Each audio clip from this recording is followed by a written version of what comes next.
बने रहो, यीशु में बने रहो। क्या कभी इस गाने का महत्व जाना? कभी सोचा? हम लोग बहुत समय से इस गाने को गा रहे हैं, बने रहो बने रहो, और बहुत से लोगों को ये गाना शायद नहीं भी आता होगा, बहुत से ने पहली बार भी सुना होगा। लेकिन जितने लगातार इसको गा रहे हैं, बने रहो बने रहो बने रहो, यीशु में बने रहो, सोचा कि गीत का लिखने वाला कितनी बड़ी बात कह रहा है कि तुम यीशु में बने रहो। ओह, किसमें? यीशु में। क्योंकि मनुष्य की सबसे बड़ी कमी पता है क्या है? संसार की दौड़ में जैसे दौड़ने का मौका मिलेगा सबसे आगे, कहीं लड़ाई हो रही है, झगड़ा हो रहा है, देखने के लिए सबसे आगे, कहीं नाच गाना हो रहा है, देखने के लिए सबसे आगे, कहीं किसी की बारात निकल रही है, घर में खाना छोड़ के देखेंगे सबसे आगे। लेकिन जब बात आती है उसकी उपस्थिति की, जब बात आती है प्रार्थना की, जब बात आती है प्रभु के भवन की, और कहता है आओ और उसकी उपस्थिति में बन जाओ, तब शैतान हमारे सामने बहुत सारे ऐसे रास्ते खोल देता है जिसके द्वारा वो आपको प्रभु की उपस्थिति से निकालकर बाहर करना चाहता है। क्या? बाहर लोग बुला रहे हैं, आओ उसकी उपस्थिति में, आओ उसकी प्रशंसा में, आओ उसकी महिमा में। कभी मथुरा, कभी आगरा, कभी कहीं कभी कहीं। क्यों? क्योंकि मनुष्य जो आत्मिक है वो ये चाहता है कि हमारा जीवन उसकी उपस्थिति में बना रहे, और शैतान चाहता है कि जो आत्मिक है मैं उनको तोड़ दूं, उनको गिरा दूं, उनकी बनावट जो मसीह के द्वारा उसके स्वरूप में है उसे बिगाड़ दूं।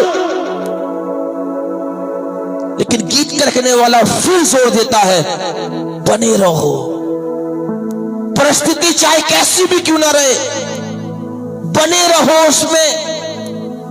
शायद गरीबी है आज, लेकिन वो कह रहा है बने रहो।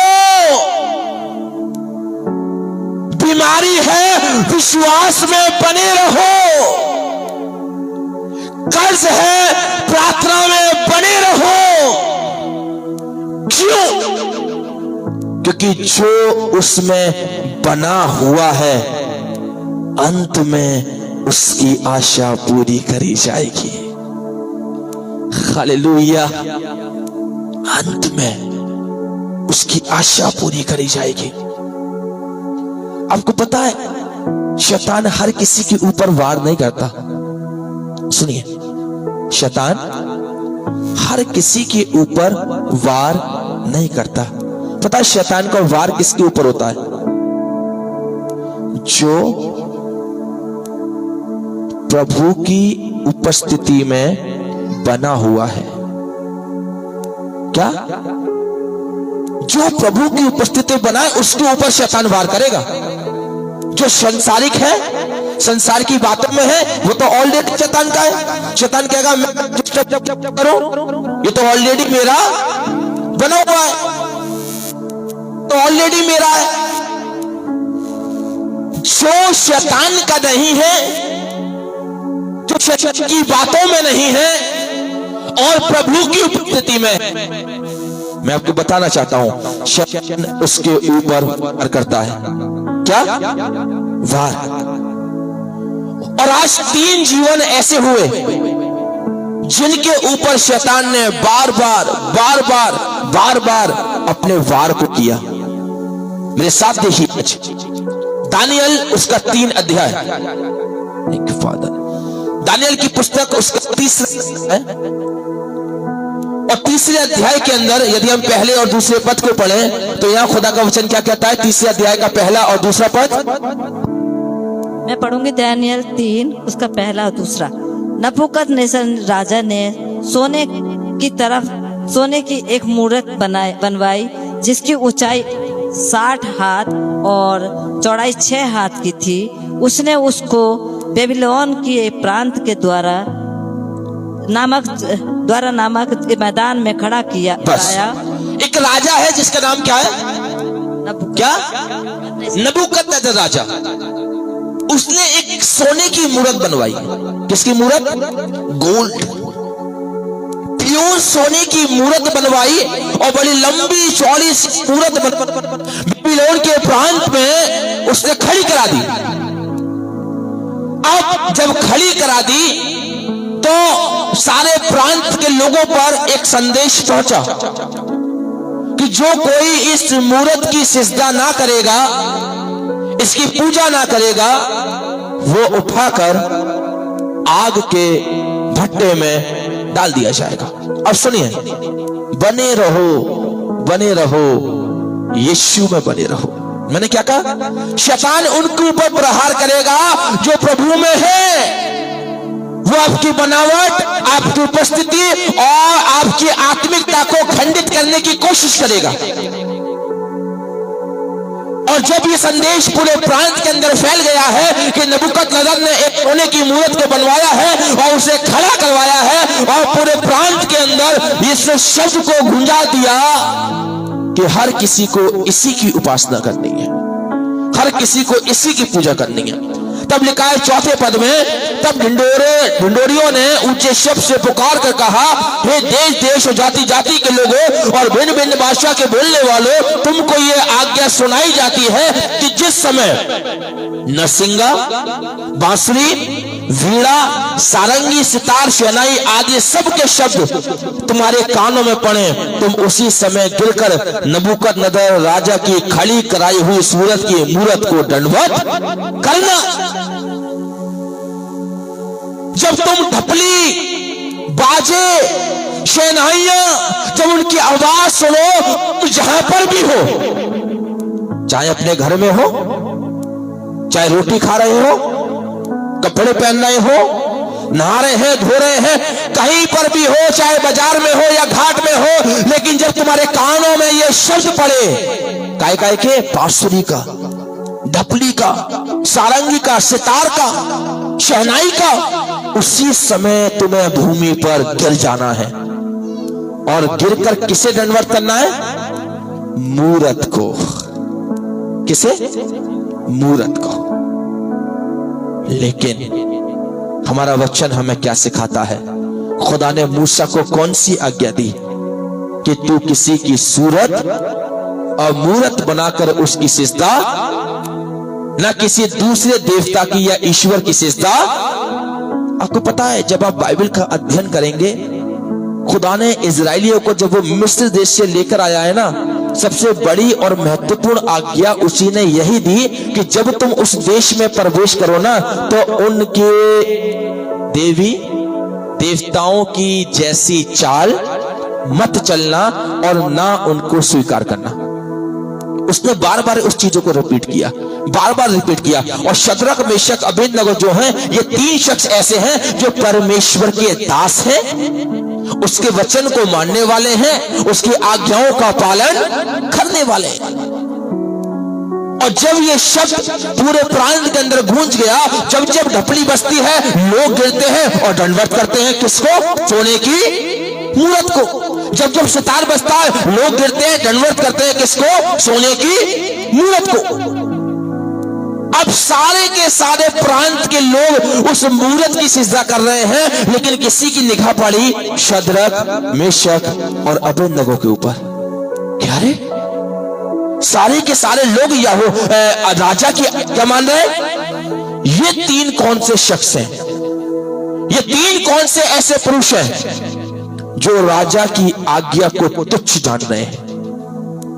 और जब लोगों ने देखा तो हर जगह पर चुगली करने वाले बहुत ज्यादा मिलेंगे, हर जगह पर। आप राजाओं के समय से लेके आज के समय तक देख लीजिए। तुरंत ये बात फुस करते करते कहां पहुंच गई? नबूकदनेस्सर के कान में।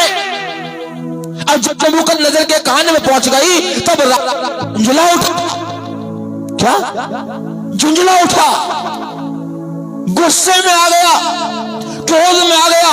तब 14वें पद को शिक्षा पढ़िए, 3 अध्याय का 14वां पद। 14वें पद में क्या लिखा है? 14। नबूकदनेस्सर ने उनसे कहा, शद्रक मेशक अबेदनगो से कहा, हे शद्रक मेशक और अबेदनगो, ठीक, तुम लोग जो मेरे देवता की उपासना नहीं करते और मेरी खड़ी हुई कराई हुई सोने की मूर्त को दंडवत नहीं करते, तो क्या तुम जानबूझकर ऐसा करते हो? क्या तुम जानबूझ के कर रहे हो?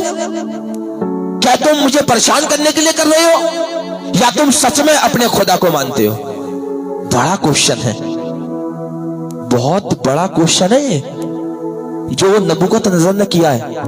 बड़े ध्यान से सुनिए, वो कह रहा है, शद्रक मेशक और अबेदनगो, क्या तुम मेरी सोने की मूर्त को दंडवत जानबूझ के नहीं कर रहे क्या, या तुम सच में अपने खुदा से मोहब्बत करते हो? दोनों बातें। राजा कंफ्यूज है, ये चक्कर क्या है? पूरा प्रांत, पूरा देश मेरी आज्ञा का पालन कर रहा है, पूरे प्रांत के लोग इस देवता की, सोने की मूर्त की उपासना कर रहे हैं, लेकिन ये 3 क्यों नहीं कर रहे? बहुत सारे विचार, बहुत सारी बातें राजा के दिल और दिमाग में चलने लगी। क्या है, क्यों है, किस लिए है, क्यों नहीं कर रहे? और राजा ने इनको बुला के पूछ लिया, क्या बात है भाई, जानबूझ के नहीं कर रहे क्या? तब लिखा हुआ है आगे, क्या लिखा है? पढ़िए इसके 15वें आयत से पढ़िए। यदि तुम अभी तैयार हो कि जब नरसिंगा, बांसुरी, वीणा, सारंगी और सितार, शहनाई आदि सब प्रकार के बाजों का शब्द सुनो और उसी क्षण गिर कर मेरी बनवाई हुई मूर्त को दंडवत करो, हाँ? तो बचोगे, और यदि तुम दंडवत ना करो तो इसी घड़ी धधकते हुए भट्टे के बीच में डाल दिए जाओगे। बस, बहुत बड़ा डिसीजन और बहुत बड़ी बात। क्या तुम ये जानबूझ के कर रहे हो? शद्रक मेशक अबेदनगो कहने लगे, हम ना जानबूझ के नहीं कर रहे, हमारे परमेश्वर ने हमको ये आज्ञा दी है कि तू किसी की सूरत या मूर्त की सजदा मत करना। तब भी राजा इनसे कह रहा है, सुनो, अभी भी मौका है, अभी भी मौका है कि जिसमें तुम बने हुए हो, हालेलुया, जिसमें तुम बने हुए हो, जिस विश्वास में तुम बने हुए हो, जिस प्रभु में तुम बने हुए हो, अभी मौका है। मैं अभी वीणा बजवाऊंगा, अभी शहनाई बजवाऊंगा, अभी ढपली बजवाऊंगा, और जब वो शब्द तुम्हारे कान में पड़े तो तुम अभी उस सोने की मूर्त को दंडवत करो, अभी मेरे सामने। और यदि नहीं करोगे तो ये मेरा ऑर्डर है, इसी घड़ी, राइट नाउ, तुम्हें आग के भट्टे में डाल दिया जाएगा। अभी या तो मेरी आज्ञा को मान और अपने खुदा को छोड़ और मेरी मूर्त की सजदा कर, और यदि तू इन सबको नहीं मानता और अपने खुदा को ही मानेगा तो सुन, मैं तुझे इसी घड़ी आग के भट्टे में डलवा दूंगा। अब सुनिए बात को, डिसीजन सुनो, तुम्हें क्या करना है। हालेलुया। मनुष्य की परिस्थिति मनुष्य के लिए आशीष का कारण होती है, मैं सच बता रहा हूं, और जितनी बिगड़ी हुई परिस्थितियां हैं उतनी बड़ी वो आशीष को भी लेके आती हैं। हालेलुया। मनुष्य की लाइफ के अंदर जब परीक्षा का समय आता है, परीक्षाएं मनुष्य को गिराने के लिए नहीं आती, मेरा मानना ऐसा है। परीक्षाएं इसलिए आती हैं ताकि आप परमेश्वर के द्वारा दुगनी आशीष में बढ़ जाओ। हालेलुया। परीक्षा इसलिए नहीं आती कि आप गिराए जाएं, परीक्षा इसलिए नहीं आती कि आप नष्ट किए जाएं, परीक्षा इसलिए नहीं आती कि आपका विश्वास तोड़ा जाए, लेकिन परीक्षा इसलिए आती है कि जब आप परीक्षाओं में से होकर निकले तो आप अपनी आशीष के दार हो जाएं। Praise the Lord. यानी मनुष्य के जीवन के अंदर तंगहाली आ रही है, कर्ज आ रहा है, मुसीबत आ रही है, गरीबी आ रही है, तो इसका यह मतलब नहीं है कि खुदा तुम्हें नाश करना चाहता है, लेकिन इसका यह मतलब है खुदा तुम्हें सिखाना चाहता है कि हर बात में मेरा धन्यवाद करो, खुदा तुम्हें बताना चाहता है कि देख, यदि मैं गरीबी में तेरे साथ रह सकता हूं तो मैं तुझे अमीरी में भी लेके जा सकता हूं। हालेलुया। सुन लो, आज की दोपहर में शद्रक मेशक अबेदनगो, मैं अभी वीणा बजवाऊंगा, अभी सारंगी बजवाऊंगा, और तुम्हारे पास मौका है, मौका है तुम्हारे पास। अभी गिरो, अभी गिरो, दंडवत करो, मूर्ति की पूजा करो, सिजदा करो, बच जाओगे। शद्रक मेशक अबेदनगो तीनों के तीनों सुन रहे हैं, बड़ी आराम से सुन रहे हैं। उन्होंने अभी कुछ जवाब नहीं दिया, लेकिन जब राजा बोलकर बंद हो गया तब वो तीनों के तीनों बड़ी अच्छी बात कहते हैं। सुनिए, 16वें पद से पढ़िए क्या लिखा है। शद्रक मेशक और अबेदनगो ने राजा से कहा। अब राजा को ये उत्तर दे रहे हैं। क्या उत्तर दिया? हे नबूकदनेस्सर, इस विषय में तुझे उत्तर देने का हमें कुछ प्रयोजन नहीं जान पड़ता। हाँ? हमारा परमेश्वर जिसकी हम उपासना करते हैं वह हमको उस धधकते हुए भट्टे की आग से बचाने की शक्ति रखता है। Praise the Lord। वरन क्या कह रहे हैं कि हे राजा सुन, जिसकी हम उपासना करते हैं, जिसकी हम सेवा करते हैं, जिसमें हम बने हुए हैं। किसमें? जिसमें। शद्रक मेशक अबेदनगो किसमें बने थे? प्रभु में, परमेश्वर में। हालेलुया। वो परमेश्वर में बने हुए थे, प्रभु की उपस्थिति में बने हुए थे, और वो परमेश्वर उनके अंदर था। वो प्रभु के हाथ को थामे थे, और वो कह रहे हैं राजा तुझे जो बोलना है बोलता रहे, बोलता रहे, बोलता रहे, हमारा कोई मतलब नहीं है तुझसे। हम तुझे इतना भी महत्व नहीं देते कि तेरे सवाल का जवाब भी दें। लेकिन सुन, एक बात तुझसे जरूर कहेंगे, जिसकी हम उपासना करते हैं, हालेलुया, जिसकी हम सेवा करते हैं, जिसकी हम बंदगी करते हैं, जिसको हम रात में भी समय देते हैं, जिसको हम दोपहर में भी समय देते हैं, जिसको हम सुबह भी समय देते हैं, जिसके सामने हम अपने घुटनों को लगातार टेकते हैं, वो परमेश्वर इतना बड़ा है, वो सामर्थ्य परमेश्वर इतना बड़ा शक्तिशाली है कि वो हमें बचाने की ताकत रखता है। तू है कौन? तेरी आज्ञा क्या है? और ये मूरत क्या है? सुन, हमारी नजरों में तू जीरो है, जीरो। और जिसकी हम उपासना करते हैं वो हम सबका हीरो है। हालेलुया। जिसकी सेवा कर रहे हैं वो हीरो है, और जो आपको गिराता है वो उस हीरो के सामने जीरो है। Praise the Lord. आज की इस दोपहर में वो हीरो आपको भी एक दिन हीरो बनाएगा। हालेलुया। वो आपको भी चमकाएगा, वो आपके घर को चमकाएगा, वो आपकी परिस्थितियों को बदलेगा। शद्रक मेशक अबेदनगो की परिस्थितियां बहुत बढ़ गई।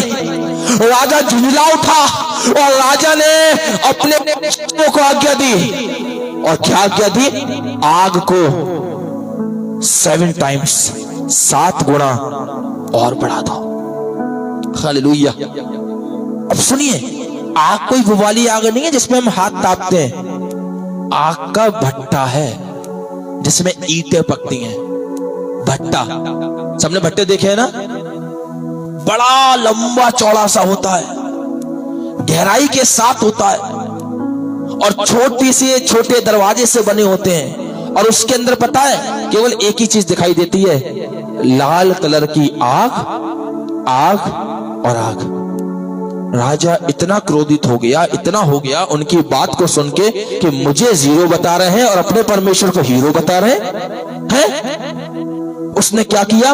आज्ञा दे दी, 7 गुना बढ़ा दो। लिखा है कि जिन्होंने आग बढ़ाई ना, और जिन्होंने इन्हें उठाकर आग में डाला, वो तक जल गए, मूर्छित हो गए, और बहुत से उसमें से मर भी गए।